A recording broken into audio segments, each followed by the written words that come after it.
Alright, nandito na naman tayo for another episode ng Kukutv podcast and wow, napaka galing. Ano ba pwedeng adjective dito sa taong to? Napakagaling, napakaganda, and napakatalinong tao ang mga kasama natin for today's episode. We have the one and only QueenToyo Joaquin. Grabe, nag-name reveal na yun. So, hello everyone. So, sa mga viewers and fans dyan ni Kukutv. So, it's nice to be here in your podcast kasi nga, wala lang. It's something new. Something that I haven't really tried before. Right. Ayan, no? Nag-ayos pa yan, guys. At nag-makeup, naligo.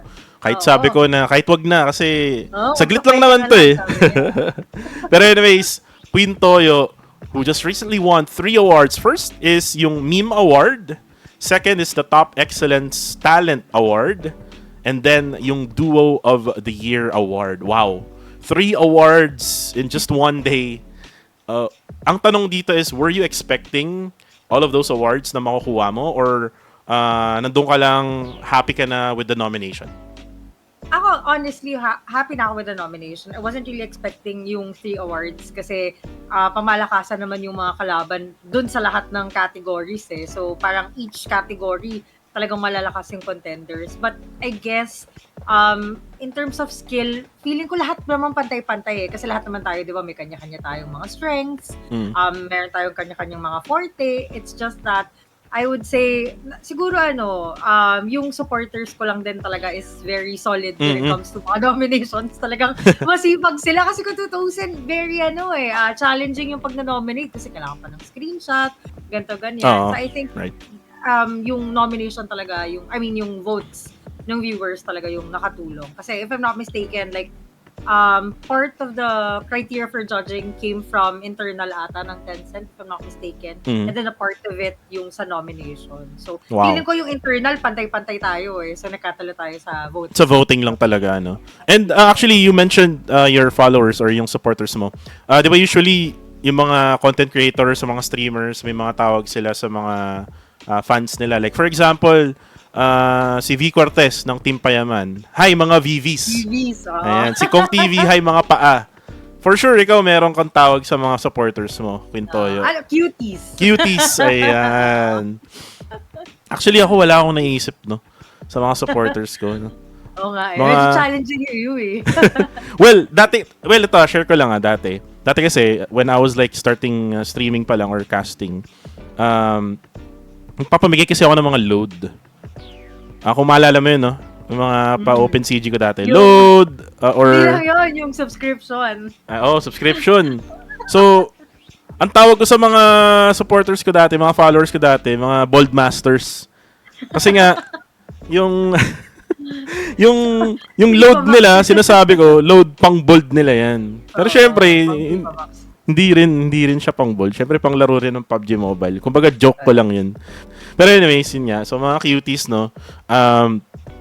I hope that you all guys are happy, no? Na nakita nga si QueenToyo sa stage in the grand finals of PMNC 2023. And at that very moment, no? Na nakuha mo na yung una mo, and then nakuha mo yung pangalawa mo, and may pangatlo pa. What was the feeling of getting into the stage, no? Or onto the stage for 3 times, QueenToyo. And then nandun ka pa sa Mall of Asia, one of the actually top 3 biggest malls in the world.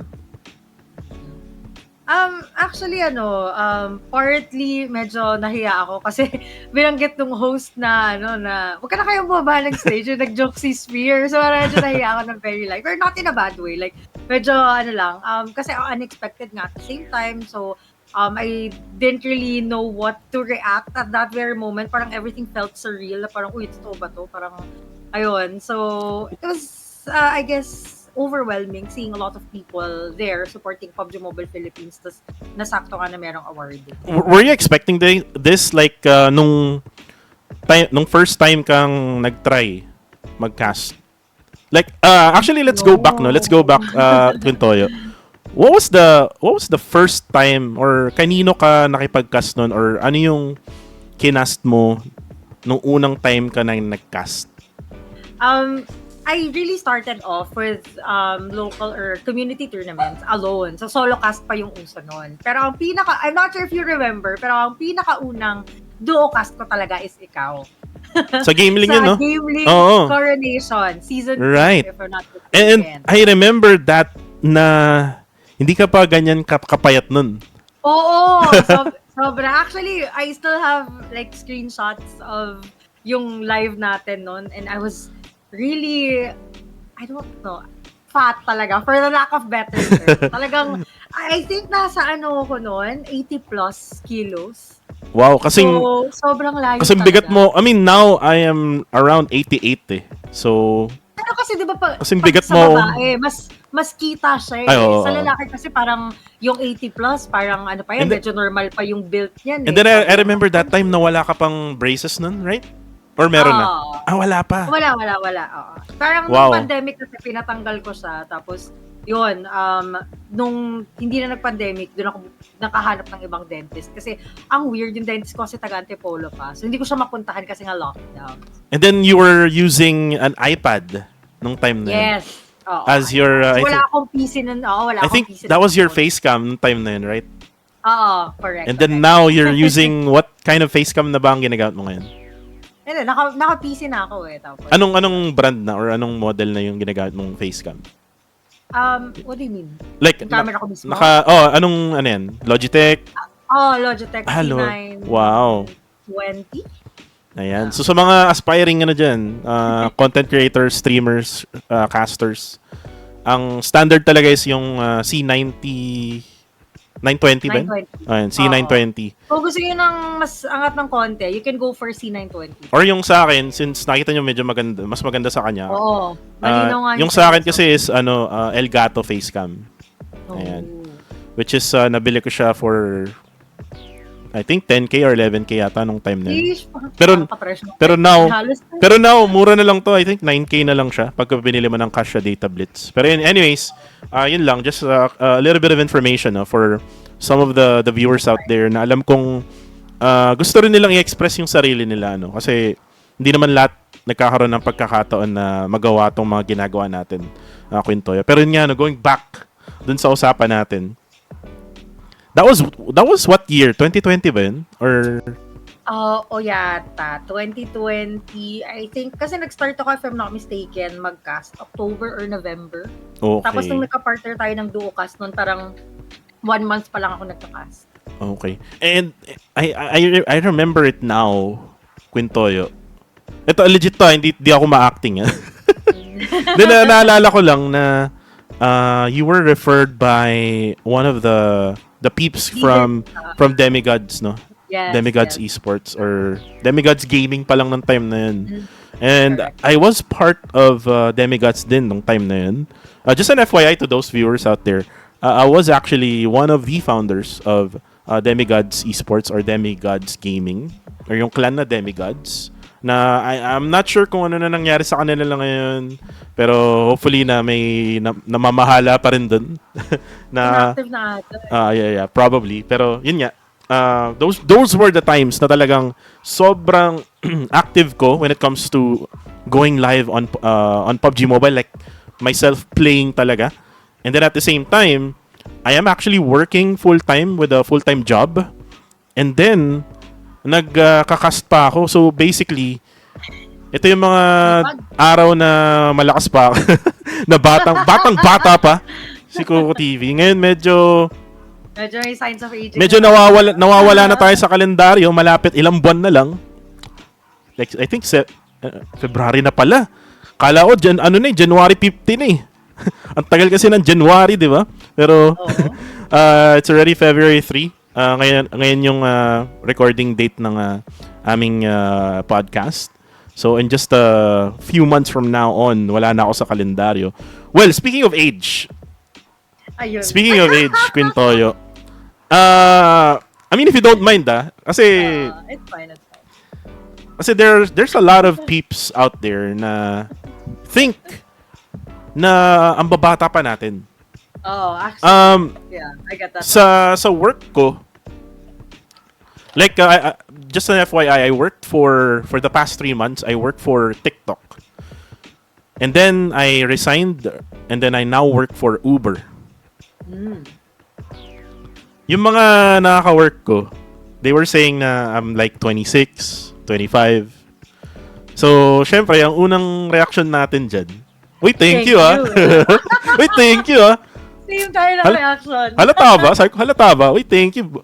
Sasabihin ko, hindi, 19 lang talaga ako. So, ikaw, pag sinabi, or do you actually get those type of, should I say, compliments, no?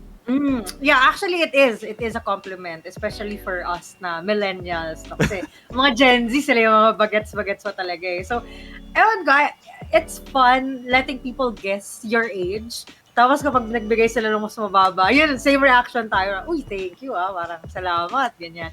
Pero I don't really, I don't hide my age naman. Kasi honestly, for those who are watching, I'm already 30 years old. Wow! So, I already hit the big 3. Mas matanda lang pala ako na isang taon. Wow!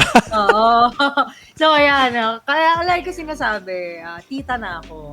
For those who are asking na. Pero, taon ka na? Ang tanong dito is, does age matter ba? When it comes to, I would say, I mean, pwede nating i-switch yung gears to, relationships. Since, syempre, ang dami nagtatanong din sa akin, anong age ni QueenToyo, may jowa na ba si QueenToyo, ganyan.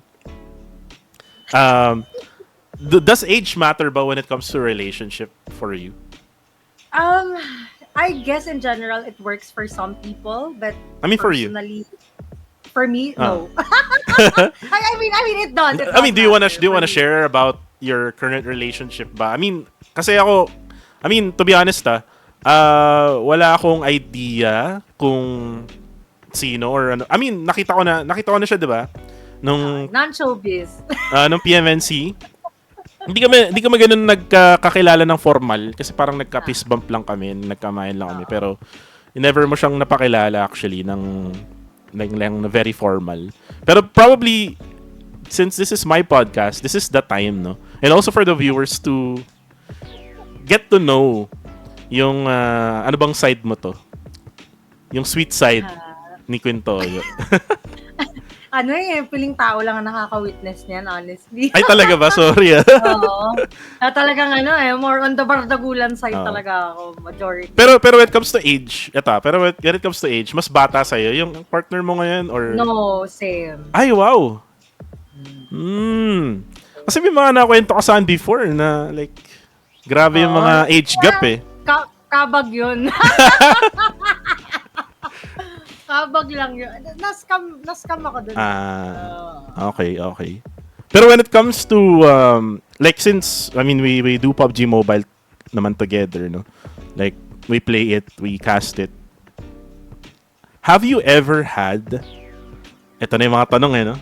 Have you ever had a relationship with someone who plays PUBG Mobile? Yes.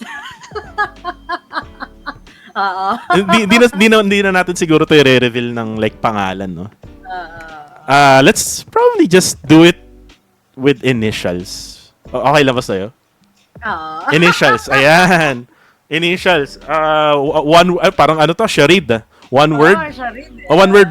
One name lang ba to or two names sa IGN? One lang, okay. Wait lang. Tanong muna is ilan ba naka-relasyon mo sa PUBG Mobile? Yung ngayon, pati yung dati. Okay. So, dalawa na. Pero yung dati, ano initial niya? J. Nababasa ko ba to sa comment section? Oo. Parang kilala ko na. Parang kilala ko na. Yung IGN. Oo, okay. Pero yun lang talaga. Like, no one else, na kahit na naka-MU mo lang. Official. Official. Was there like any pro player that you had? Wala. Yung ngayon, dating pro player. Yung ngayon, dating pro player. Doesn't play anymore? No, hindi na. Nag-stop na. Well, do you want to introduce himself ba? Or yourself to the viewers? Kung sino ba yung karelasyon mo? Or, siyempre, respeto pa rin sa desisyon mo. Itago na lang natin sa Mark, tahimik lang. Well, so it seems like ang gusto ni QueenToyo talaga and probably her partner na maging private. So we respect no those type of things. Ang tanong is, are you like rated from 1 to 10? How happy are you right now with your current relationship? 11. Charot! Wow! parang si ano ba to? Si Christine Reyes ba to? Yung gaano ka kaselosa? 27. Charot! Ang taas, gago. Ay, gago na pumurot. Sorry. Hindi, okay lang yan, okay lang yan. Wala naman tong ano, wala naman tong, I mean, kung pag may sponsor, Editor ka naman. pag may sponsor na tayo yan, sige. Oo. So, baka naman. So, yun. So, talagang ano, no, you found that happiness with this person. How did you actually, you guys meet ba? Like, in-game or personally or what? Matagal na eh. Naging part ng main team ko before. Oh, okay. So, kumbaga, parang sumali siya sa team mo. Pero it was like a very brief moment. And then, like right after that, yun na yung nag-quit na. Did he mention na when he was there sa main team mo na gusto ka na niya or No. so It was very- na-develop lang. Yeah, this is weird kasi eh. It's like a little bit weird kasi nga, di ba, nag-quit. Tapos, parang nawala for like 2 years. Kasi, I think nag-focus ata sa iba. Uy. I mean, sa iba nga, I'm not sure if nag-switch ng game. Nag-switch ata ng game, nag-Valo. Nag-Valo. Okay. Oo, tapos, Kaya pala active ka sa Valo. hindi. Nagkataon lang yun. Never nakalaro. Tapos, parang after that, parang nakita ata na nag-story ako ng Farlight. Parang that time, yun din yung nilalaro nila. So yun, dun siya nag-start. Parang, tara, Farlight naman tayo, ganyan. Alat natin sa PUBG before eh. Try natin Farlight. Ganun. Maalat pa din. At that time ba na-feel mo na pinopormahan ka na niya? Hindi naman. Hindi. Okay. So medyo masikreto pala tong no? Oo. Tsaka parang hindi talaga siya nag-start ng ganun. As in, like, talaga, friends. Friends. Kumbaga, nag-build mo na siya ng friendship. And then, strike while the iron is hot, no? Strike while... Kumbaga, parang yan eh. What if in next level natin to? Yung mga ganun na levels ba? Hindi talaga? Hindi talaga ganun, oo. Talaga? Oo. Hindi nga siya, usual. Like, kasi, basta weird. Ang hirap explain. Ganun. Pero hindi siya yung typical setup. Right. Are you like together, living together? I mean, since we are like on the 30s na, no? Usually kasi pagka nasa ganyang age, I mean, parang papunta na sa settling down, di ba? Pag nasa ganyang age. Medyo actually sa totoo lang, nakaka-pressure, no? QueenToyo. Pagka nasa edad na tayo na ganito, like... Lalo kapag family reunions, that's one of the things that they ask. May asawa ka na ba? May anak ka na ba? Oo, yun yung mga unang tinatanong. Lagi ko sagot, may anak na ako, no? Dalawa. Dalawa din eh. Isang chow chow, isang shih tzu eh. So yun yung lagi ko sagot no, kapag kami, nangyari sa Pasko, ganyan, or bagong taon. Pero yun nga, switching gears naman tayo, no? I mean, we already know na taken si QueenToyo. So sa mga guys dyan na may crush kay QueenToyo, hanggang crush muna kayo, ha? Taken si QueenToyo. And she's happy naman, looking from her face naman din. She's blooming. And at the same time, she's very, very happy, no, with her current relationship situation. So now, let's switch gears to napag-usapan na natin yung simula mo. You casted actually with me. How was yung progression mo, no, when it comes na nag-help out sa'yo in order for you to become who you are right now? Actually, yung casting journey ko is a little bit different. And I would say na there was really a point in time where I felt like it wasn't going anywhere and so I quit. naging competitive player ako for like Oh. half a year. Ay, kaya... For like half a year. Nag-stop. Uy, nawawala yung mic mo. Hello. Ayun, ano ulit yun? Ayan. Kaya pala may QT Esports. Oo. So, nag-focus ako doon. Tapos, at the same time, aside from QT Esports, naging part ako ng isa pang team. So, yung Pantera. So, I think si Gigi, di ba, nag-guest na siya sa'yo. So, she was my teammate before. Oh, Ayan. okay. Pero, medyo saglit lang Parang basta half a year. Kasi na-busy din si Gigi kasi nasa NA siya. So, pero ang mga naka-team ko talaga ng matagal is si La Kims, si Koy, ayan, mga players na yan. Were you part of the main team or sub ka? Pantera. There was a point in time nung bagong buo yung Pantera, nasa main lineup ako. Kaso after that, nagsasub ako kasi yun yung medyo bumalik ako ng community tour na. Mm-mm. So may mga ladies tournaments na hindi ako ma-line up kasi ako yung caster. Okay. So baga conflict no. Pero buti pinapayagan ka kasi I mean dati kasi like for example no, 'di ba demigods ako? Pagka may demigods dun sa group na ipagkakast, inihiwalay ako dun kasi nga part ako ng demigods. Baka sabihin nila bias ganun. Ay, hindi naman. Siguro kasi, if we are being honest kasi, mas focused naman kasi tayo sa mixed teams, diba? Compared to all girls. Right. So, parang I think they didn't really take it as a big deal before na kahit part ako ng team, ako yung magkakast. Right. So, I think they didn't really consider that as conflict. Pero, yun nga, going back to what I was saying, when it comes to my casting journey, so mga especially for aspiring casters dyan, it will really come to a point na parang feeling mo maiinip ka, na parang what am I doing? Parang bakit parang hindi ko makuha yung break na gusto kong makuha, na parang feeling ko ginagawa ko naman yung best ko, inaaral ko naman yung casting ko. Parang dumating ako sa point na parang it's not for me. Parang dumating ako sa ganung point. And then, yun nga,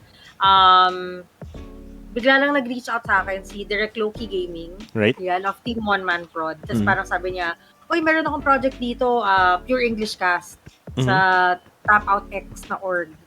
So, yun. So, nagkaroon ng tournament, kinuha niya ako doon, and then, yun, after nun, tuloy-tuloy na, I think I casted for community tournaments for almost a year before ako nabigyan ng chance na mag-cast for bigger events. So, yun talaga you really just have to be patient. Talagang dadating din talaga yung time mo. Kasi ako, honestly, I never really expected na, yun nga, yung magiging ka-line up ko kayo sa casting. Kasi, I mean, before, especially when I was starting, pinapanood ko lang kayo ni Riri, and then now, nakakasama ko na kayo mag-cast. So, parang nakakatawa din yung ganong feeling. Is there anyone ba na, Is there anyone na you were aspiring to be? Like, yung iniidolo mo? In other words. Nung time na, nung nagsisimula ka pa lang, no? Like, you mentioned, community tournaments, you were like half... Kayo ni Riri. Kasi para sa akin, kayo yung OG caster talaga before. And so, shoutout nga pala kay Ray no, na nasa iba't ibang bang-bang. Like recently, nasa Farlight siya. And then previously before that, nasa PUBG-M. And then after ng Farlight, nasa Valorant. No? So, grabe yung progression din ni Ray. Hopefully, I can do an episode with Ray very, very soon.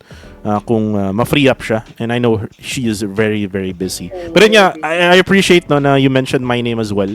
Kasi syempre, yun nga, I mean, we were the ones actually talaga na nag-try magsimula. OG caster talaga kasi kayo ng... And actually, I wanna mention the QueenToyo, si Maju. Do you remember Maju? Si Maju was one of the OG caster din. Tama ba? I'm not really sure what happened to her now. Pero last... Sa biglaan lang Kasi, if I'm not mistaken, nagsistream din siya ng PUBG-M, no? Right. Nanonood ako sa kanya before, tapos bigla siya nawala. Our last conversation was about selling her equipment sa pang stream. So I suppose, or I guess, na nag-focus na lang talaga siya with her yung career na meron talaga siya, which is, if I'm not mistaken, medtech yata siya, or something about medicine. Something about the medical stuff. Pero yun nga, na-insert ko lang si Maju kasi Maju was actually one of the OG casters. If you remember yung Momentum PUBG Mobile Tournament na nangyari din offline. Hindi pa ako nagpa-PUBG na. Hindi pa talaga. Nangyari siya offline tournament siya. Nag-cast kami dun sa Ayala by the Bay, dyan sa may katabi ng MOA. So, dun kami nag-shoutcast and Actually, ang daming mga OG personalities doon. Do you remember Boss AK?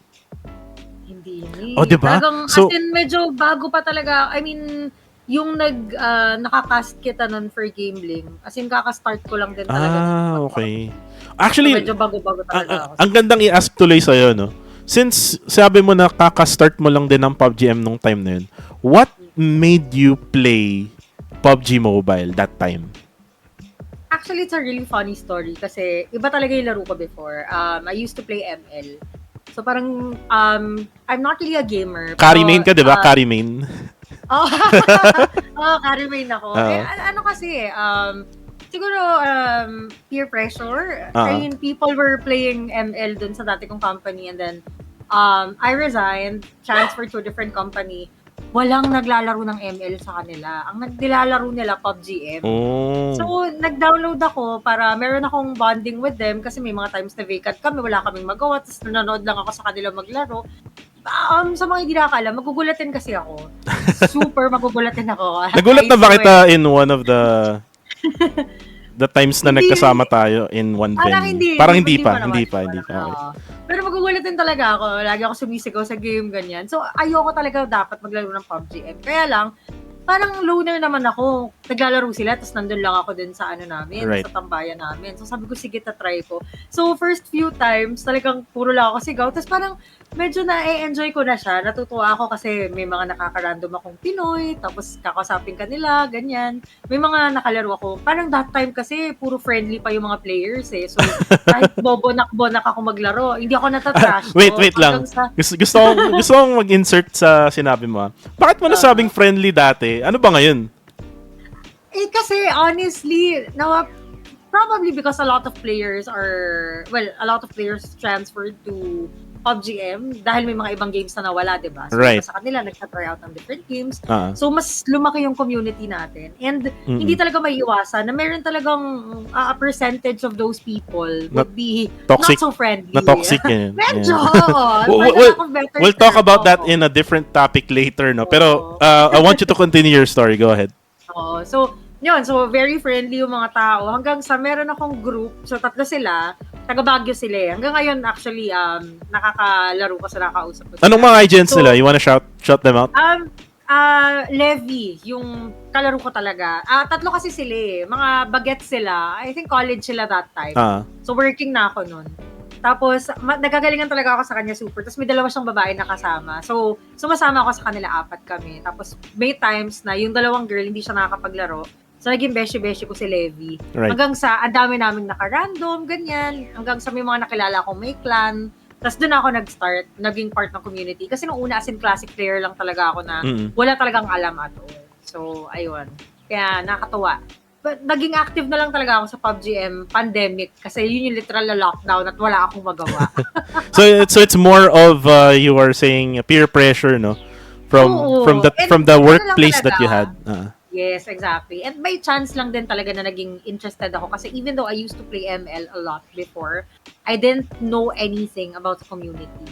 Unlike sa PUBG M na kumaga may idea kayong anong mga clans yung malalakas, sino mga players yung inaabangan ng mga tao, ganito, ganyan. Before kasi as in wala akong alam sa ML eh. Basta galaro lang ako, nagka-classic lang ako. Dito pindot-pindot na talaga lang. ako nag-pindot. Oo, hanggang mamatay ang kalaban. Kasi ganun man ang carry, pindot-pindot lang, tapos dash-dash, ganun. Correct. Pero anyways, no? So peer pressure and then it came to the point actually na may mga times kasi na inaasar ka namin sa live stream or sa cast na pagka may skin meron ka. So yung peer pressure na yun nag-develop into na-mention mo nga kanina na competitive and then being competitive to being a professional which is a caster and then while in between siguro na naisipan mong syempreng mangolekta rin ng mga skin or whatever items in game. The big question right now is magkano na in total ang nagastos mo sa PUBG Mobile? Guys, nga pala, no, bago natin ituloy yung usapan namin ni QueenToyo, meron akong ipapakita sa inyo na pwede nyong i-add sa gameplay nyo. So, tingnan natin to.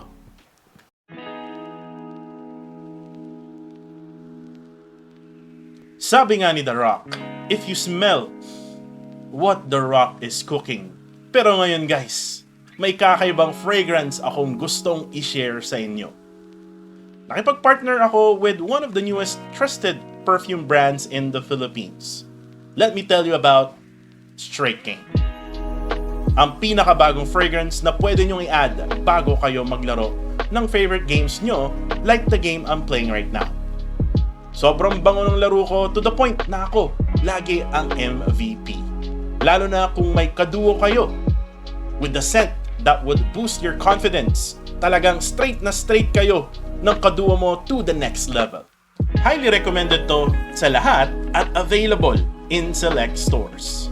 Kaya't let's all spray the truth with Straight Game. Live life on a winning streak and get your hands on Straight Game products this 2024.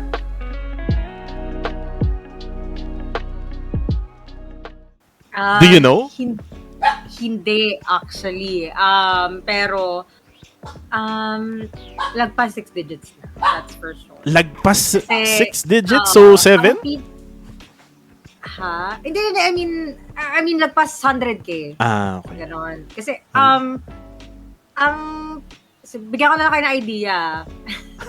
Hindi ko na kasi alam. Kasi, to be fair, swerte yung account ko.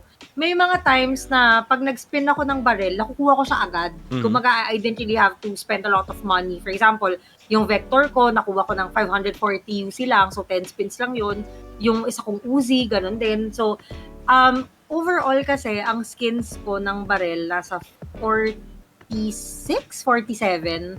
Tapos, more than half doon naka-kill message. So, Tapos, okay. And then? Tapos yung pinakamahal ko siguro na nagastos in one day was yung Exu na Jester. That was how much? Pina-level 4 ko kasi siya agad. Kasi Okay. ang nasa isip ko nun, pag na-level 4 ko, kill message, lahat ng barrel. So, siguro nasa almost 30K. Wow. 30K, no? Isang ano na yun? Isang PlayStation 5. Oo, kasi 20, ano ka na lang ba PS5? Kasi sa 28 na mats lang. ako napamahal eh. Tapos medyo nahirapan din akong kunin yung mismong Exu. Oo. Grabe. Ang laki na nang nagastos mo, Quintoyo. I mean, ako ata, no, like, share ko lang din, since nag-share ka naman din na. Gumastos lang ako nung, I think, season 1 hanggang season 7 lang yata. I was even one of those streamers before na nagpapamigay ng RP. Tapos tumigil na. Pero ngayon, ano na ako, hindi na ako gumagastos. Graduate na ako dyan.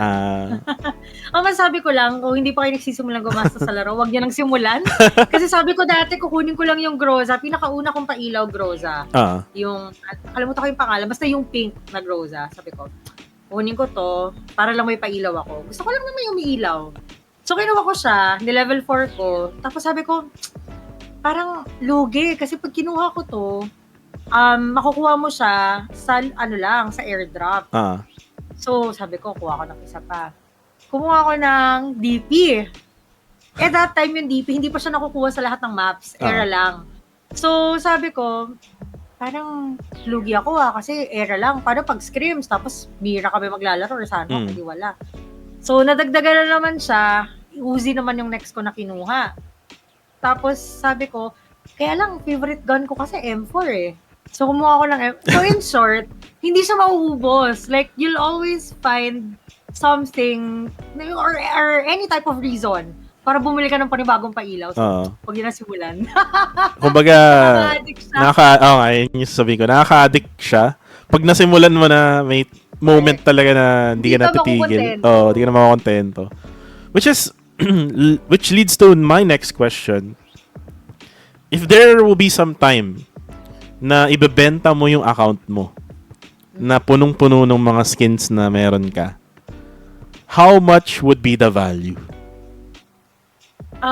Sa ngayon kasi, kung bentahan na pag-uusapan, as far as I know, medyo lowball na kasi yung bentahan ngayon. Kasi for example, dati kasi yung mats hindi mo siya mabibili sa store. Ngayon kasi mabibili mo na siya, pati yung mats ng X-suit. So, honestly, I don't have any plans. Lugi-lugi na talaga ako magbenta ko siya. Right. Pero, yung meron akong kapareho ng value ng account, If I'm not mistaken, nabenta niya yung kanya ng 80. 80,000. Pero almost the same kami ng pailaw. Kaya, Pero mga this ganun. this is no, this is you knowing na 100k pataas yung nagastos mo tapos 80k lang yung benta. Oo. Di ba lugi yun? Lugi talaga. So, yes, unless it's really an emergency na talagang kailangan mo. Siguro, you can resort to selling your account. Pero kung value yung pag-uusapan, lugi talaga pag binenta mo. So, wag na. Oo nga. Actually, ako iniisip ko rin na, like, benta ko na lang kaya yung mga accounts ko. Like, sayang yung mga skins, di ko naman nagagamit. Not just on PUBG Mobile kasi if you don't know, naglalaro din ako ng ibang games like yung New State Mobile, yung ML. guys, naglalaro ako ng ML. Nagpa-Farlight din ako. Well, yung Farlight kasi, ano yun eh, mostly, si Farlight din nagbigay ng daya sa akin eh. So, right. Valo! Ayan, Valo. Bundle nun. Ayan, kalaro mo ako nun.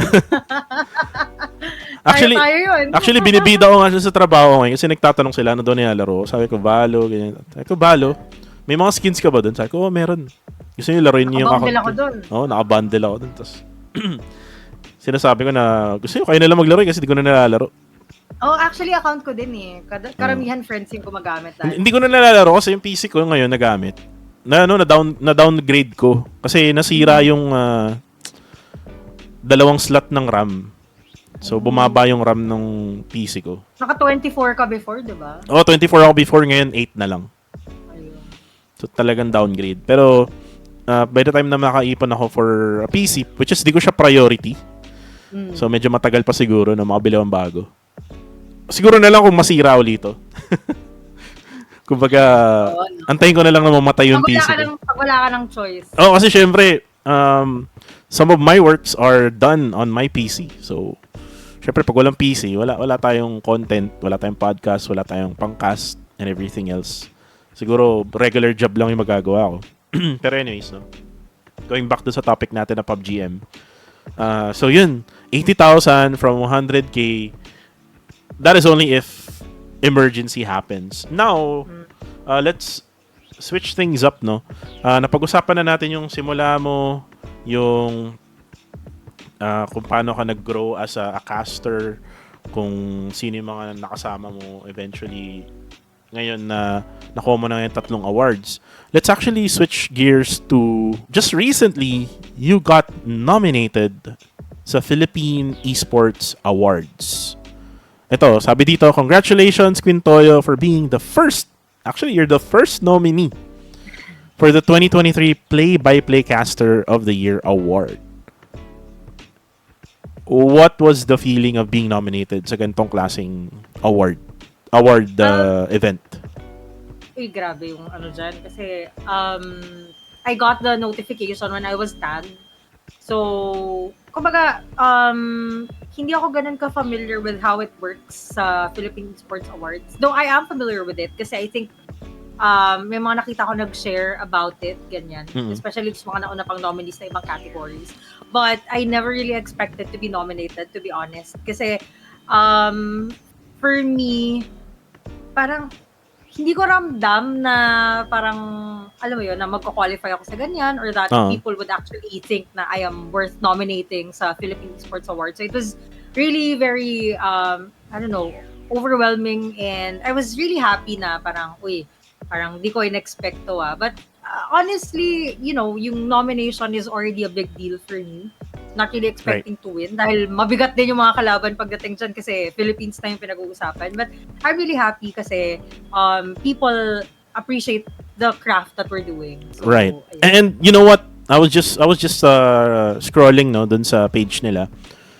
Yung level mo is at the same level as nung mga na-nominate dito. Kasi if you look at the nominees, we have Alodja Gosyang Fiao, which is yung former co-founder ng Tier 1 Entertainment. And then,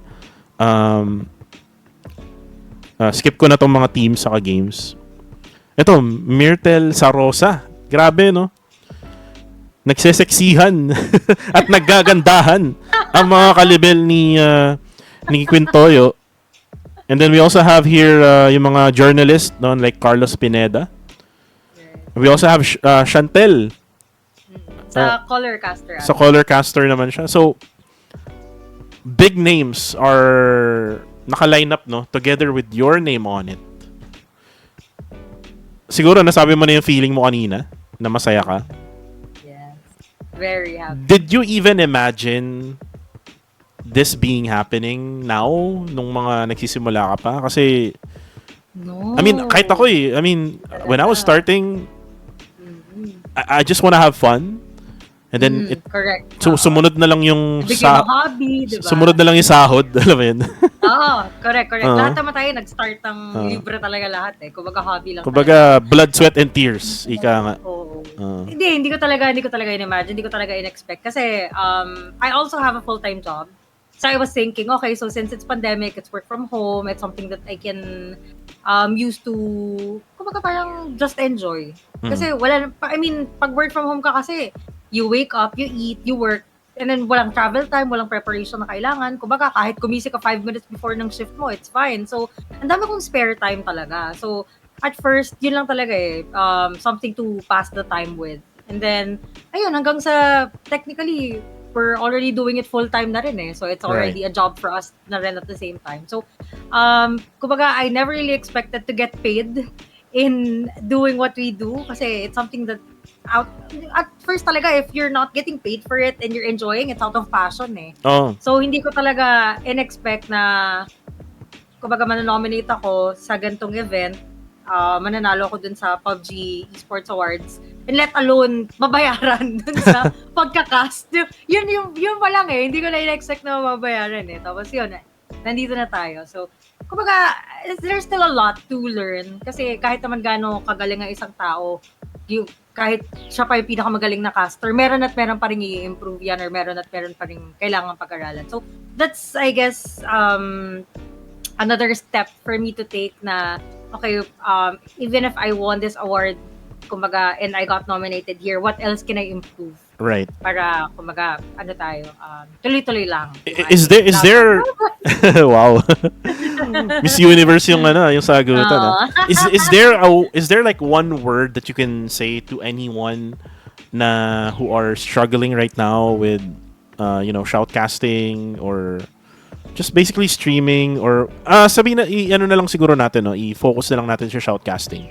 Anyone struggling right now or maybe just wanting to start up yung magsisimula sa career na meron tayo, QueenToyo, do you have any like one word or one piece of advice na pwede mong i-share? Siguro, one word I would say would be resilience. Mm-hmm. So, there's a lot of things kasi na mafe-face mo na challenges, especially if it's really something that you love doing. Another is patience. Kumbaga, tayo even though we're already casting for games na yung mga official games talaga na hindi lang community tournament, yung mga game developer talaga. For example, like PUBG nga. Diba? Kumbaga, hindi tayo napunta dito in just a snap. We really had to work really hard to prove to other people na, okay, we can do it now. The quality that you're looking for is something that we can give you. Kumbaga, it took a while for us to actually get to where we are right now. And if gusto nyo talaga yung ginagawa nyo, you'll have that patience kasi na mag-grow. And that's something na hindi lahat kasi meron. Kasi yung iba, for example, just like what I said, diba? Ako before, I almost quit. Kasi I was thinking, okay, maybe this isn't for me.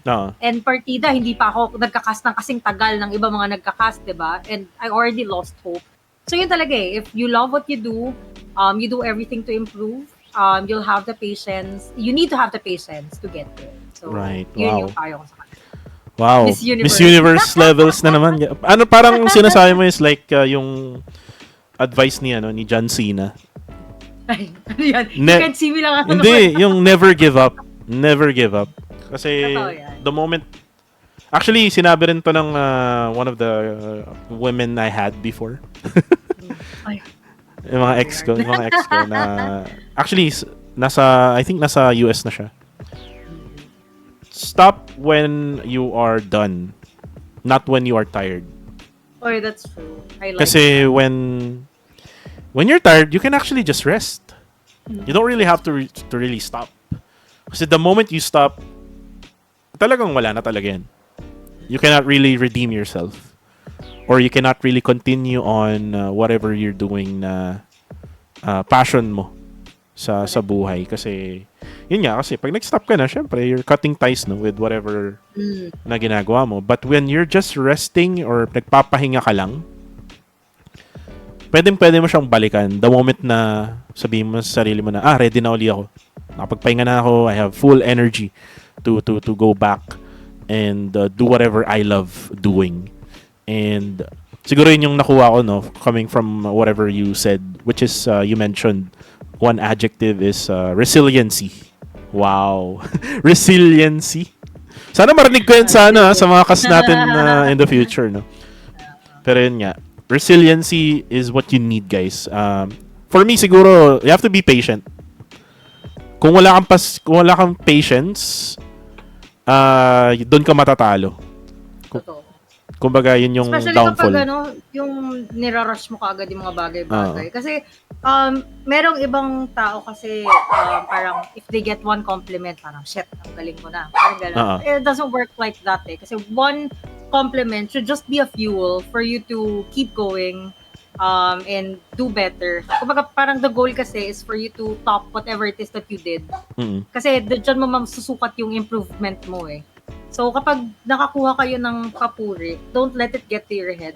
You have to use that as your inspiration na, okay, na gagalingan na sila sa akin. What else can I do to, parang, kumbaga, parang mas maano sila sa'yo. Ma-impress or at least, mas ma-appreciate ka nila. So, yeah. Like, use that as a fuel to make it burn. Wow. Anyways, no. Burning passion. Ang dami ko nang sinasabi dito, QueenToyo, no. I think mag-isang oras na ata tayo. Actually, we're 47 minutes in, sakto, no, sa ating podcast. Let's switch over to ano naman. Since may oras pa tayo, I think we still have 13 minutes left. Let's switch gears to what's next for... Siguro, kung ano yung next sa'yo, I can connect to that kasi syempre we are talents of PUBG Mobile Esports, no? Right. I want to ask you about PMCL. So, diba, from last year na PMPLC wildcard or PMPL, Right. now it's called the PMCL or the PUBG Mobile Challengers League. What's your opinion on PH region being removed from the PUBG Mobile Super League? And then now we have our own league, which is yung PMCL. I think, to be honest, it's better for the Philippines, I guess. Kasi, let's face it, karamihan kasi ng mga nakakasabay natin, mga nasa global stages na eh. And we haven't really reached that stage, aside from, of course, Lufa, who's now part of XQS. So, dito siya sa Philippines maglalaro. Right. But before that, he used to represent Japan, not really the Philippines. So now that we have our own league, I guess we'll have a better chance at qualifying for PMGC.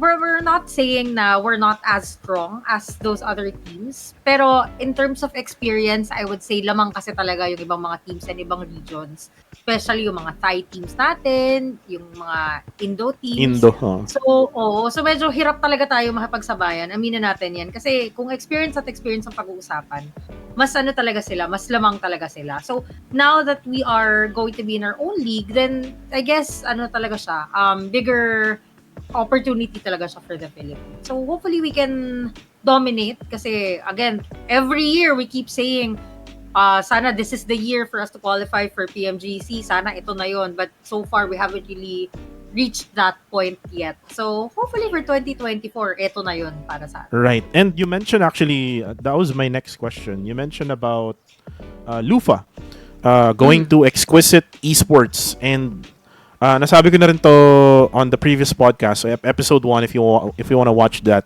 kay Gigi, na if we are able to grab Lufa from the free agents, no, which actually we did, Exquisite did. Sabi ko nga, ang ganda, ang laki ng bigayan yata sa Exquisite eh. Kasi, sipin mo, Lufa yun eh. Sipin mo, you're able to get a PMGC player and knowing na mas malaki yung sahod sa Japan. do you think now that Exquisite Esports, to be specifically, they got a PMGC player, do you think now that PH will have a much bigger chance on performing sa world stage? And ito knowing na merong tatlong global event this year. Just to remind you, we have the PMGO. Start ng year yan. I think March yata, April. And then we have PMWI this coming June or July. And then we have PMGC at the end of the year. So do you think na mas malaki na yung chance ng Philippines to grow as a region? I think so. And not just Lufa, though obviously he's going to be a contributing factor to that kasi experience-wise, he will be able to share it with his teammates, yung insights niya. Kumbaga malaking bagay kasi, and especially if you have experienced it firsthand. Pero yung ano rin kasi, yung improvement ng Philippine teams natin, I would say maganda rin talaga. It's just that we lack consistency. Because if you can remember yung PMPL natin last year, ang ganda ng simula natin, 'di ba? Kaya lang, yun nga, we were not able to actually maintain yung ating performance. So, hopefully that's one thing that we can work on. Kasi regardless of how good our performance is for the first couple of days, ang pinaka-crucial kasi dyan yung huling mga araw eh. And unfortunately, dun tayo nadadali sa huling mga araw. So, hopefully yung consistency in terms of pagpondo hanggang sa pag-maintain, sana yun yung masimulan natin. Kasi I think yun yung kulang, kumbaga sa ingredient para makapasok tayo ng global stage. Anything you wanna have the PH improve on para maka-reach sila dun sa next stage? Kasi feeling ko there's this one missing formula sa mga PH squads. Ewan ko nararamdaman mo rin to or napapansin mo. There's this one piece of formula na I think PH teams are missing why they're not able to go to the next stage. I feel like it's aggression. Para sa akin yung aggression, yung pagiging aggressive. Kasi when we switched up the point system into the placement points just being 10 for the winner and chicken dinner, that alone is already pushing our players to be more aggressive in terms of farming for kill points. Right. Ang napapansin kasi natin, I think they are, it's difficult to be in their in their place kasi there's a lot of factors to consider if you're a player. Kumbaga, tayo kasi nanonood tayo, so it's easier for us to actually say stuff. But I think, for me lang we are too focused on where the next zone will be. Kasi kung mapapansin mo, lagi sinasabi ng mga viewers natin, play safe na naman yung teams natin, ganito, ganyan. Kasi may kita mo, they're trying to secure good spots inside of the zone right away. So yun yung nagiging focus nila, na parang sa final circle na lang tayo bumakbak, ganyan, ganyan. Kaya minsan nakakakuha tayo ng chicken, pero yung kill points natin, napaka-konti. Kumbaga, natatalo pa rin tayo sa match rankings kasi nga meron tayong mga teams na kahit na early elimination, may kita mo 10 kill points, 12, 14. So I think we really have to stop playing safe and try to be more aggressive. Kasi kung tutuusin, nakikita naman natin, kaya natin makipagsabayan. It's just that we don't really have as much kills as the other teams, kaya kinukulang tayo sa punto. So I hope that in the coming league or coming tournaments na meron tayo, sana mas makita natin na mas aggressive at mas, kumbaga naghahanap tayo ng kalaban kesa tayo yung hinahanap. Right. Dun sa susunod na natin. Actually, yun yung isa sa mga feedbacks ko rin sa PH squads. If you're gonna ask me, just be more aggressive. Diba? I mean, wala naman mawawala. I mean, ang mawawala lang naman sa inyo kung maging aggressive kayo is if matatalo kayo dun sa aggression na pinakita nyo. Kasi syempre, may eliminate kayo agad in the game. And if, say for example man lang na nag-aggressive nga kayo tapos nag-trade kayo tapos 4 yung napatay nyo tapos nang natira sa inyo is isa na lang, at least meron na kayong puntos, no? Correct. And then that's the time na pwede kayo mag-play safe kasi again, yung situation is you're just all alone with one player left. Anyways, no? Ngayon na natanong na natin yung mga yan, do you think ba 2024 would be the year when PH squads or the PH region will arise and be able to qualify into the global stages? I think so. Malakas yung pakiramdam mo. Malakas kutob mo?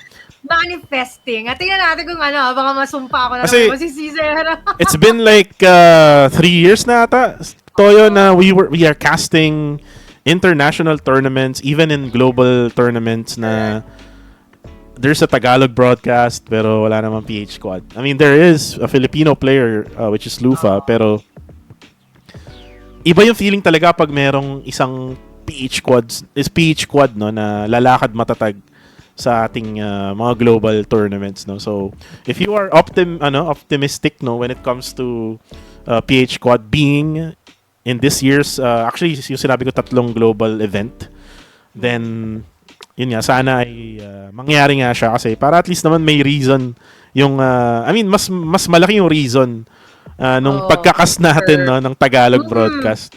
Oo, kasi may mga nagko-comment eh. Bakit pa kayo nagkakas? Wala namang PH team dyan. Kaya Okay. Sorry Pasensya ka na. Trabaho lang. Ayan. Oo, correct. Professionals lang kami talaga, guys. So, if you are watching, tapos nagtataka kayo, nagtatagalog kami, pero wala naman naintindihan yung mga teams na naglalaro doon, well, it's all about our job and the offer that we got. And yun nga, ang sa akin lang, actually, if you wanna ask me right now, kung ano yung nagkukulang sa PH Quads, is yung camaraderie. The camaraderie between the PH Quads inside a tournament.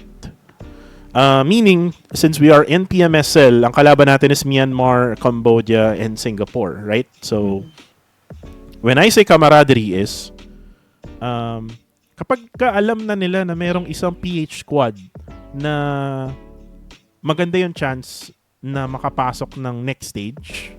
Let's just say, for example, Dread Esports. Random to, I'm not biased or anything. Baka mamaya mabash na naman ako sa comments. Pero, off the top of his head lang. kunyari, Dread lang, like random lang. Kunyari, Dread has the biggest chance of qualifying to PMGC. And then, yung ibang PH squads, they're like, sabihin natin top 5, 4, 3, 2, top 5, 6, 7, 8, 9, 10. And then yung I think this year is still about PMGC points. So I think it is still. So if then ganun yung situation, sabihin natin Dread or Exquisite or whatever, sila yung pinakamalapit na para makapasok with the PMGC points na meron sila. I think yun yung naglalak sa mga PH squads wherein wala silang camaraderie, wherein parang hindi nila iniisip na hey, siguro pag nakita natin tong squad na to, wag na natin talunin. Yun yung mindset for the past years, 'di ba? Like ika-cancer nila kahit sino.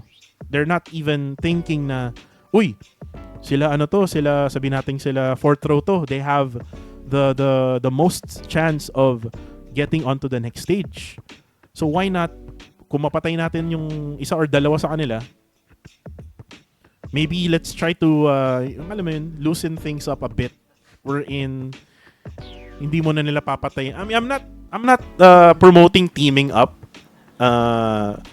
Toyo kasi baka isipin nila, ay grabe to si Ku promote ng team up. Well, if you try to watch PMSL, PMPL, PMGC, and then if you have multiple countries there, and then yung isang country doon nakakalima sila. Kunyari, limang Thailand teams. Aren't you noticing na there are times, di ba QueenToyo, napapansin mo din siguro to? Aren't you noticing na there were times na, say for example, si Nuzi, napatay niya sabihin natin sino ba? Sa Bacon Time dati. Basta si Noise, yan si Noise, Nine Noise, kunyari. Nine Noise. Ayan. Na ngayon ay nasa Face Clan na, by the way. So, for example lang naman napatay ni Nuzi itong si Nine Noise. Nakita niya syempre nakikita sa kill feed yun, diba, na Thailand. There were times na magba-back out yung team nila and then we'll just try to rotate into a different location. True. They're not gonna finish them off. They're not gonna engage all together. They're gonna just hayaan na lang nila. Uy, wait lang. Kababayan pala natin to. Wag na natin to patayin. I mean, we're just translating it into Tagalog, no? Pero yun yung nakikita natin sa spectator when we were trying to cast. So, ang sa akin lang is have that sense of Filipino pride. Especially in SEA Games, yung mga ganyan, SEA Games, SEA Ball, ganyan. Ano lang siguro, have that gentleman's agreement na yan. okay, ito yung mga dropping points, ito yung magiging possible rotation. I mean, that's not teaming up kasi when you're already inside the game itself eh. Kumbaga, if you have an idea kung saan yung magiging rotation nila, then maiwasan nyo. Pero kung magkasalubong talaga kayo, and I guess it's already in the middle of the game, then go for it. Kung walang no choice, di ba? Oo, pero ang pangit kasi minsan, na nakikita natin, na ang kinukuha nating points, inaabangan natin, kapwa Pinoy din. Right. As much as possible. Again, we're not promoting any kind of teaming up or anything like that. We're just promoting that sense of pride. Mag-usap-usap kayo. Kumbaga, have that gentleman's agreement.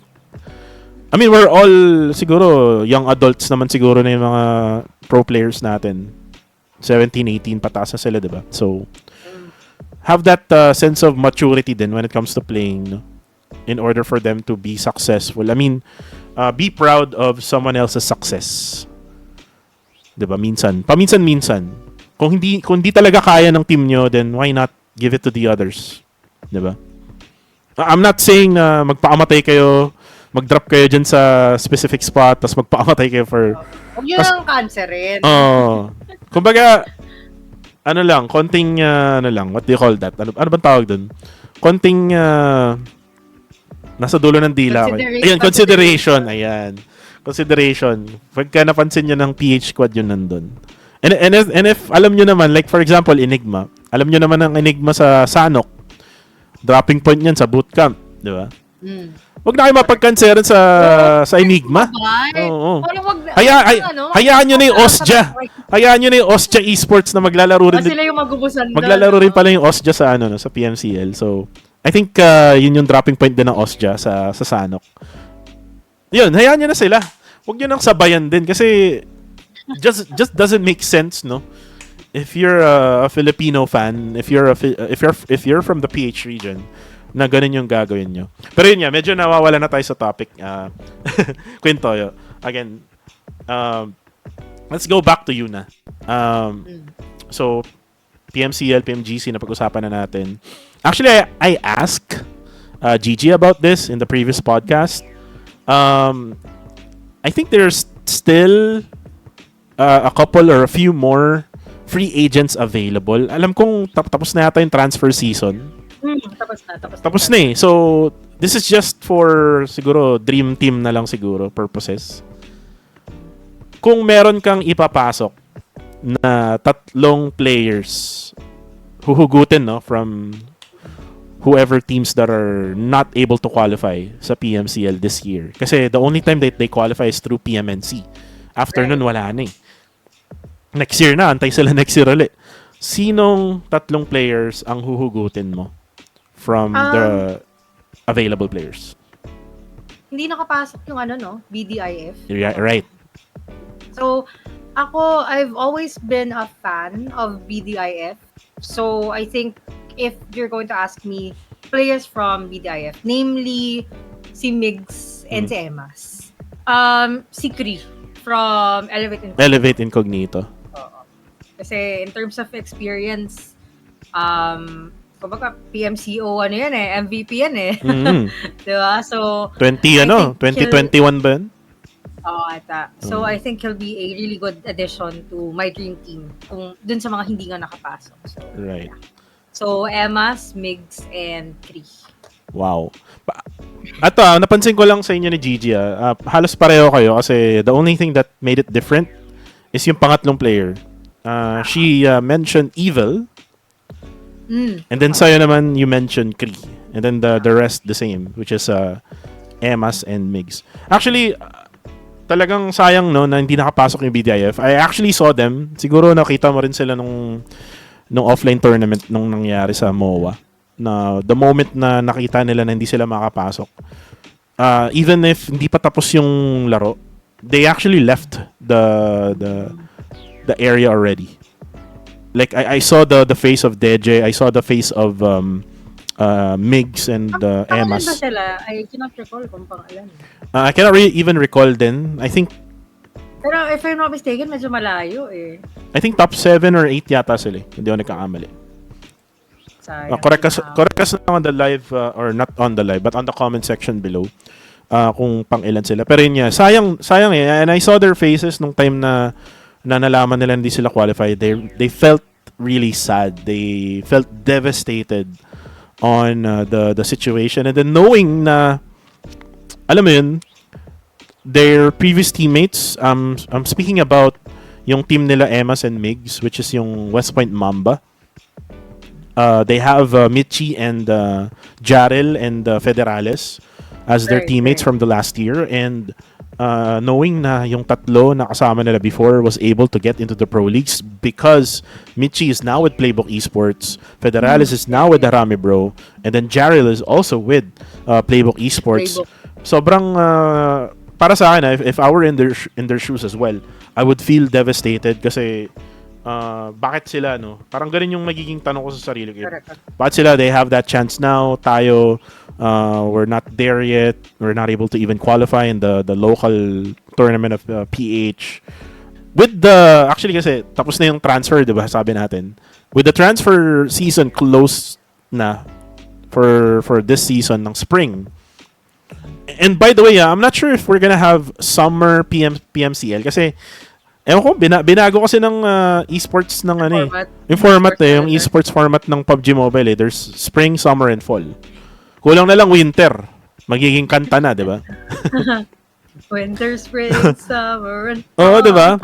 So, I'm not sure if we're gonna have more PMCLs kasi nga ang announced pa lang is yung PMSL which is may tatlo na nga. Spring, summer, and fall. Pero ngayon na natapos na yung transfer, sino sa tingin mo yung biggest threat right now in the PH region with all of the transfers made? Sa team, actually I have two in mind. Para sa akin, of course, undisputed pa rin, Playbook Esports. They didn't even have to play for their spot nga eh, di ba? Kumaga, given na yun sa kanila. Well, sige, pili tayo ng hindi part ng, kumaga naka-automatic slot kasi Enigma also was invited, so they didn't really have to participate sa PMNC. Pero of course, I think a lot of fans would agree, and I think they have proven themselves din naman, or their worth. Harami Bro. Sila yung nakikitaan talaga ng potential natin ngayon kasi ang daming mga players na, kumbaga, perfect match naman eh, yung ano nila, yung kanilang players. So nakikita naman natin na maganda talaga yung combination. We have view, we have range. Kumbaga mga nag-represent na rin sa atin yan sa Philippines eh. So I think konting siguro konting synergy pa, and then they can find, and once they find the perfect play, I think they're going to be one of the biggest threats from the Philippines. Actually, gusto ko lang insert. Si Claire kasi yung na-transfer from Sin Warhogs now. He's now with Harame Bro. Do you think Claire would have a big impact sa team ng Harame Bro, knowing na he has experience with Blacklist International, with M42 Esports, with Sin main team just recently, and then knowing na he has experience with teaming up with View and Range, diba, before? Ako siguro, I would say that yes, he's going to be a big added factor for Harame Bro, but it's a little bit controversial when it comes to that kasi magagaling yung players ng Harame Bro, but ang dami nila. Honestly, they have 6 players na. Si ano pa, si Dale, MM, at saka si Federales. Which is yung MVP, by the way, no? Yung Filipino Terminator 2.0. Yes. Yun. So, for me kasi, yun yung magiging medyo complicated part dun. Kasi no matter how good you are, if you can't really get to play ng buong season, or alam mo yun, kumbaga, I think meron siyang ma-underutilize. Right. Diba? So yun yung mahirap, or yun yung consequence about having a lot of players sa roster. Kaya nga, as much as possible, mas maganda dyan, saktong 4 kayo, or in case of emergency, the most 5. Kasi at least, kumbaga, naka-standby lang yung isa. Kasi imagine if 2 players are on standby, syempre gusto din maglaro ng mga yan. So, yun yung medyo mahirap doon. So, Yes, I would say yung skills niya is something that they can use, but I'm just afraid that he might be underutilized kasi it's already working for the players that they have for Harame Bro. Right. So, ayun. Complicated stuff. Actually, si Sin kasi, yung Sin main team, grabe yung nangyari sa mga players nila. Like, they were most of them were transferred to a PMCL team. Specifically, again, we have Claire from Harame Bro na nga. And then, we also have FV and si Spooky na ngayon ay nasa Enigma. Enigma, yeah. Do you think with FV now, with Enigma, do you think Enigma will be better than... Kasi ito kasi yung ranking eh. Last year, QueenToyo, Enigma always comes to second place Right. after Playbook Esports. And that's probably why na sila yung automatically invited, no? Siguro dahil sa points nila Performance na din, nakuha. Performance nila or points na nakuha nila all together in those PMPLs in last year. So, do you think Enigma has now a much better chance of winning over PBE? A difficult question kasi they both have strengths. And FV kasi is also a very noble player eh. But I'm not sure whether that's going to be enough for them to actually surpass the performance of Playbook Esports. So not that we're playing favorites, but siguro I would say in terms of skills, halos pantay naman. Both hailing from the same region, kita naman natin, palitan din sila pagdating sa pagpanalo ng mga community tournaments and all that. Pero again, if we are banking on experience, I would say that Playbook Esports still has more experience. So, kumbaga doon yung nagiging edge kasi nila against the other teams that we have in the Philippines. Kasi sila, kumbaga, they have already witnessed multiple plays na they can execute against other teams na meron tayo dito. Na hindi ganun ka-experience. Habang nag-aaway yung mga aso ko. So, background. Paktungan na nga sila mga kaibigan. Pero yun nga. I can probably say the same kasi Playbook Esports has Monboy. Right. Iba pa rin yung effect. Iba pa rin yung effect ni Monboy, to be honest. Exactly. And with this experience being on the top of the level of PUBG Mobile, even sabihin na natin na kahit solo event lang yung napalalunan niya na PUBG Mobile bronze medalist, no? With that type of experience, with that type of sabihin nating tapang, yung tapang na pinakita talaga ni Monboy would really say na PB still has that edge. Knowing that they actually got Michi, which played for West Point Mamba before. Right. And we do know for a fact na Michi also frags almost the same as what Federales is doing now. Correct. Comparing it to last year, no? I mean, it's hard not to compare, pero yun nga yung comparison no, na pwede nating makuha. And then nandun din si Raimon na one of the best Filipino probably DMR ano bang tawag dun? One of the best players who uses DMR weapon. Or siguro pwede kong sabihin din na support guys. Support fraggers. Kasi parang support kasi yung role niya eh. Minsan no sa PBE. And then they also have Jaril, which is one of the up-and-coming players from West Point Mamba before, na ngayon ay nandito na rin for PBE. So still a close battle between these two, PBE and Enigma. For you, ito, next question now is for you. Sino ang dark horse dun sa 7 teams na PH squads na pasok sa PMCL? I think Dread. Yeah, the same din ako, Dread. Dread. Kasi, when I was in MOA to watch the tournament, medyo malayo yung hinabol nila.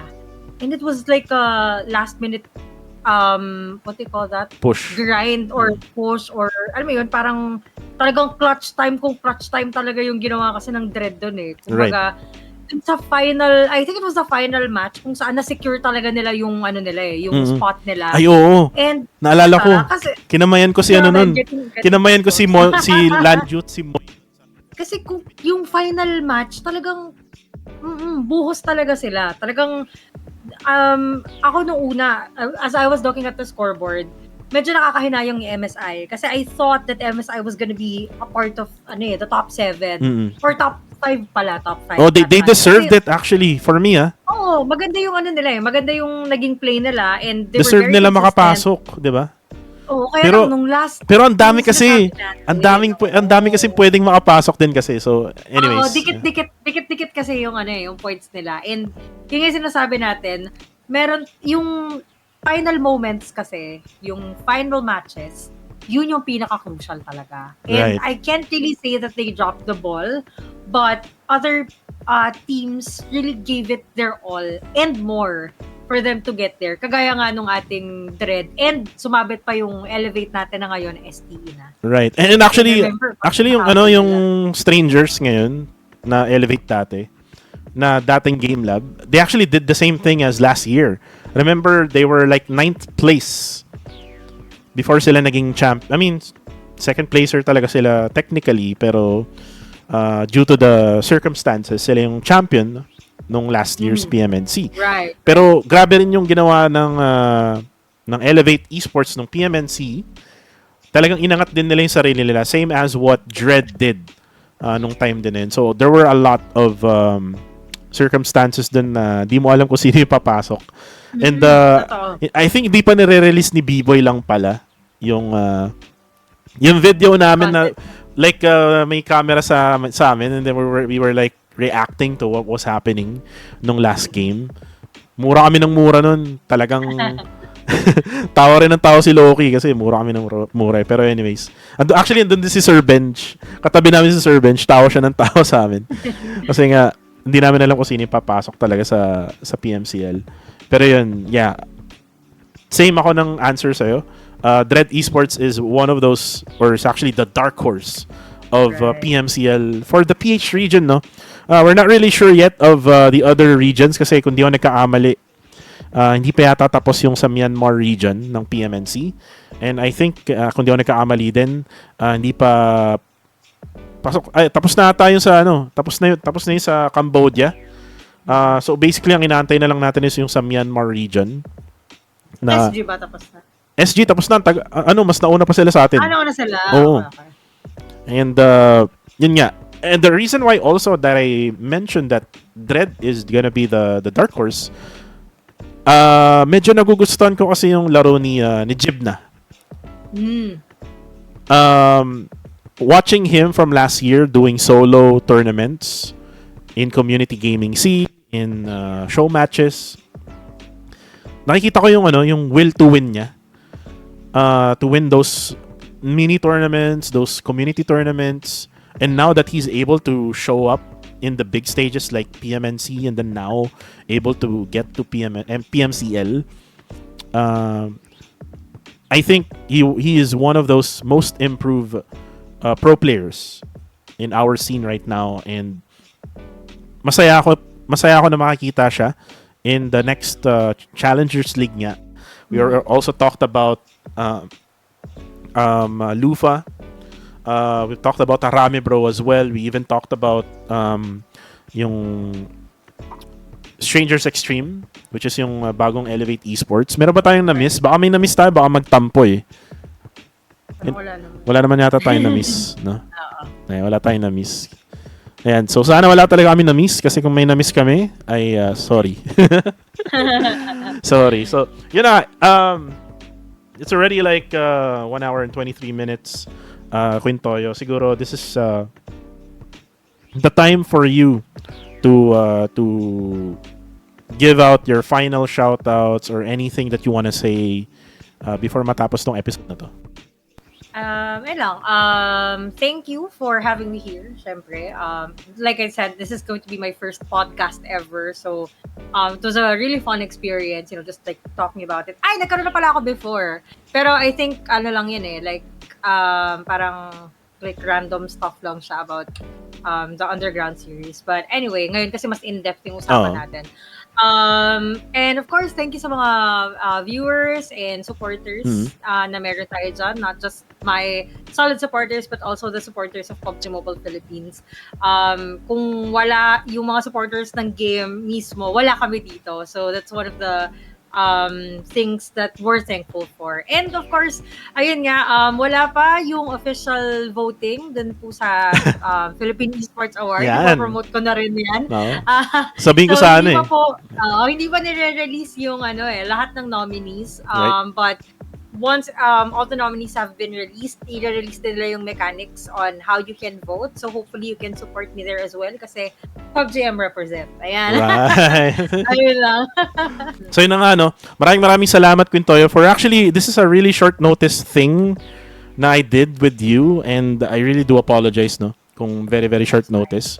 I was supposed to put you on episode 4. Nagkapalit. Sa totoo lang, pero yun nga, di kasi nagre-replay si episode 3. Actually, dalawa na yung nag-cancel sa episode 3. Yung first talaga ayaw niya kasi daw baka mura lang daw siya ng mura. Guess nyo na lang guys sa comments. Or baka may request kayo kung sino gusto nyo isalang natin mura dito. lang mura ako yun Pero Hindi ikaw. Hindi ikaw. So, baka daw, ito, another clue, baka daw puro kabastusan yung pag-usapan namin. Yun lang. So, yun. So, pagka ganun talaga, sabi ko naman, okay lang naman kasi di naman to official. This is like the unofficial podcast for PUBG Mobile. And actually, this is not just for PUBG Mobile. Remember, we talked about Valorant, Farlight. We can even talk about Free Fire and Call of Duty Mobile, ML, di ba? So, yun. This is open for anyone. This is basically just us being able to... Para sa akin, parang ano siya eh. Pwedeng alam mo yung may kausap kong psychiatrist. Parang ganun, no? You're able to speak out whatever is anything na gusto mo sabihin. And it's good that game na game itong si QueenToyo, especially with the first topic that I had. This is yung age and relationship. Pero yes, we respect naman kung gusto niyang i-private yung mga ganyang klaseng bagay. So, which is basta non-showbiz. But yeah, guys, again, if you have anyone that you want to be here at the Kukutv podcast, and by the way, that's the unofficial name din ng podcast na to. Hindi ko pa naisip talaga yung final name. Until he thinks of something better. That's still the unofficial name of the podcast. So if you want anyone to be here na makausap ko and probably you want to know more, just comment down below. If you like this video, if you like this podcast, don't forget to subscribe or click on that subscribe button. Malapit na tayo sa 500 subscribers para at least ma-monetize na natin lahat ng mga bagay namin na ginagawa dito, and para at least makapag-share ako ng kahit kaunting TF sa mga guests natin. Nakakahiya kasi libre lang. So, yun. Again, my name is Kukutv together with the multi-time awardist in the PUBG Mobile Esports Philippines Awards, and soon to be a play-by-play caster of the year ng Philippine Esports Awards. Kaya iboto nyo na siya. So guys, we'll see you on the next one. Kukutv and QueenToyo signing out.